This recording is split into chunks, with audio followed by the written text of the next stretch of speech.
النهارده معانا قصة شاب اسمه أحمد.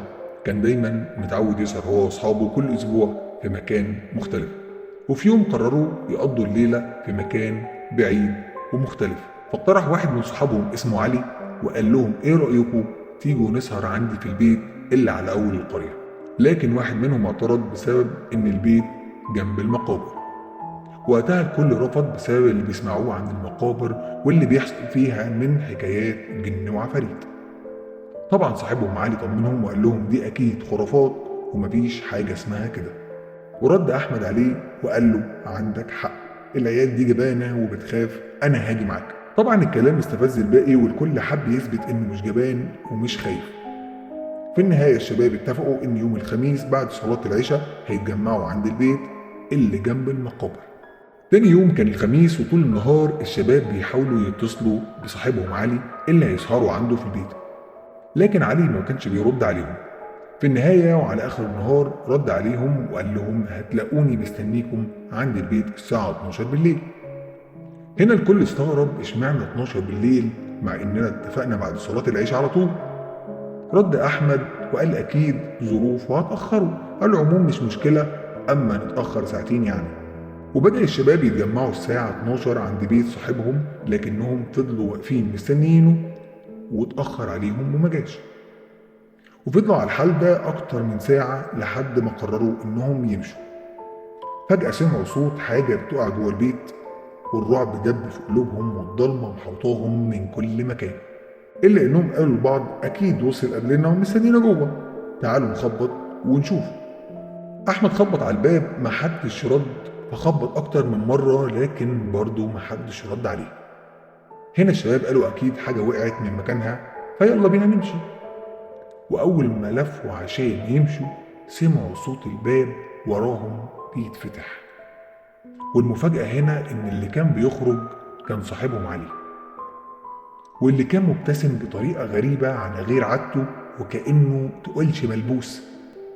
طبعا الكل واقف مش فاهم حاجة ومتمسمر مكانه، لحد ما علي نطق وقال لهم اتفضلوا، اتأخرتوا ليه؟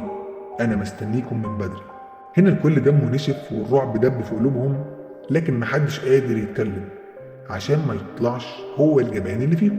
لكن في الأخير كانت في حاجة مطمناهم، وهو إن ده صاحبهم علي، صحيح غريب حبتين لكنه يظل صاحبهم علي. في النهاية الكل دخل البيت وكانت الدنيا ضلمة.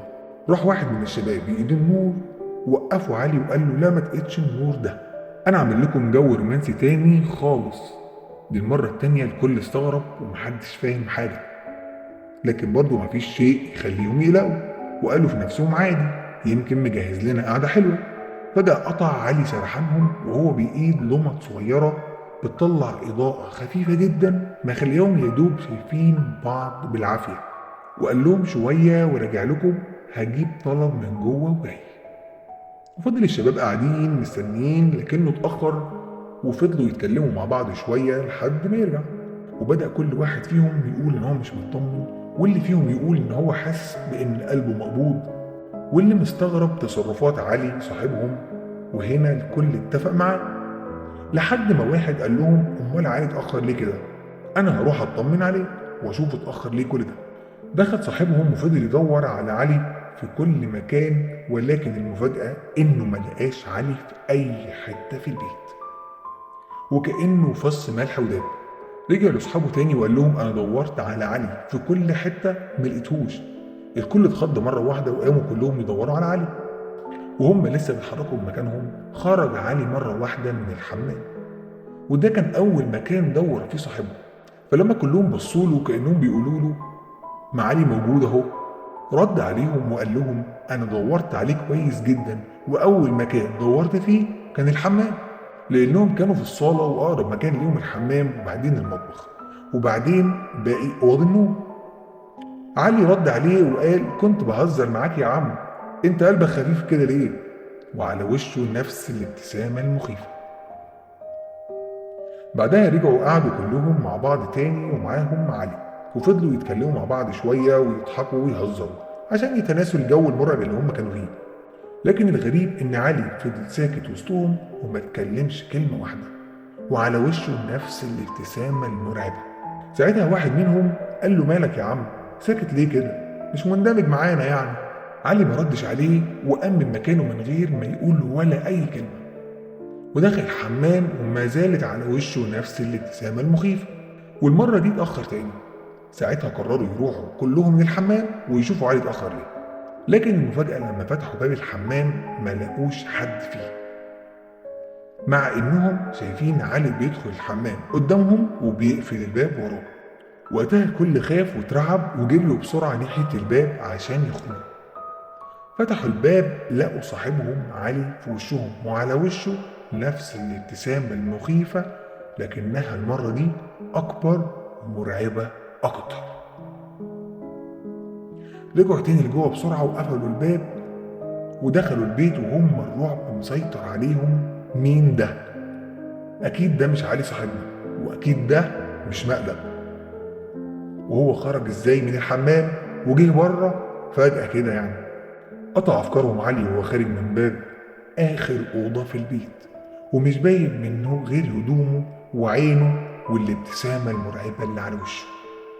وفضل يقرب منهم أكتر وأكتر، والغريب إن محدش قادر يتحرك وكأنهم مسلولين، ومحدش قادر ينطق بكلمة. وكل ما يقرب يشوفوا من الضلمة إنه بيطول وبيتمدد جسمه بطريقة غريبة وبيكبر وكأنه طالع له قرنين، لكن الملامح مش باينة. وبالعافية واحد فيهم قدر يقرأ سورة الفاتحة بصعوبة جدا، وفجأة صرخ في وشهم بطريقة غريبة ومرعبة. الكل جري على الباب وخرجوا منه وفضلوا يجروا لحد ما كل واحد فيهم وصل البيت، ومفيش حد فيهم عرف ينام الليلة دي نهائي. ولما اتقابلوا تاني يوم علي ما كانش معاهم كالعادة، والكل خايف يكلمه، لكن في النهاية جمدوا قلبهم وواحد فيهم اتصل بيه.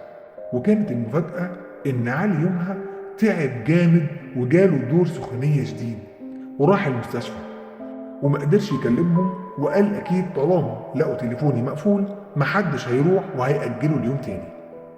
هنا الكل اتصدم وقالوا لبعض أمال مين اللي كان معانا امبارح؟